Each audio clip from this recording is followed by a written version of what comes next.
munaasabadan oo ahayd mid lagu weyneynayay kowda Luulyo oo ah 56 sano guuradii ka soo wareegatay markii gobolada koonfureed ay xornimada ka qaateen gumeystihii Talyaaniga isla markaasina ay midoobeen gobolada waqooyi ee gobolada koonfureed. munaasabada oo ka dhacday xarunta maamulka gobolka Banaadir ee magaalada Muqdisho ayaa waxaa ka soo qayb galay madaxweynaha Jamhuuriyadda Federaalka Soomaaliya, labada gole ee dawladda, qaar ka mid ah gudoomiyaasha degmooyinka gobolka Banaadir, gudoomiyaha gobolka Banaadir ahna duqa magaalada Muqdisho, saraakiil ka tirsan ciidamada iyo qaybaha kala duwan ee bulshada ku dhaqan magaalada Muqdisho. madaxweynaha dawladda Federaalka Soomaaliya Xasan Sheekh Maxamuud oo ka hadlay munaasabadan lagu weyneynayay kowda Luulyo ayaa waxa uu sheegay in dawladnimada ay tahay mid khaaliya loona baahan yahay ummadda Soomaaliyeed inay ka shaqeeyaan hanaanka dawladnimo. waxaan dhisaynaa dawladnimo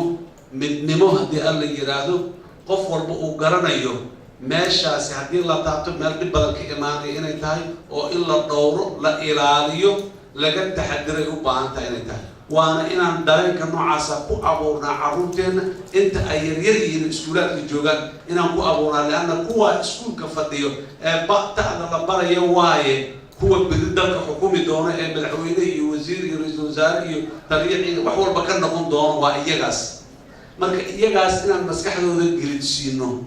oo aan ku soo barbaarino midnimada iyo Soomaalinimada iyo dawladnimada iyo muhiimadda ay leedahay iyo waxa ay u taagan tahay waa kuwa inaan barno naga rabo. maalintii ay xubnimada qaadatay gobolka waqooyi u qaatay 26 Juun 5 cisho kaliya ayay ahayd inay sugaan oo ay sugi kari lahaayeen si ay ula midoobaan walaalahood. riyada ay ka turjumaysayna waad garan kartaa riyadaas maxay ahayd 5 Soomaaliyeed oo Israa'iil taasay waa riyo cajiib waa wax aynaan markaa maanta aynaan heli karin laakiin maalintaa jirtay siyaasadda dawladuna waxay ilaa 60kii laga soo bilaabay waxay ahayd sidee ku raadinaa shanta. Cabdulqaadir Cumar Cabdulla Fiidka Bulsho TV Muqdisho.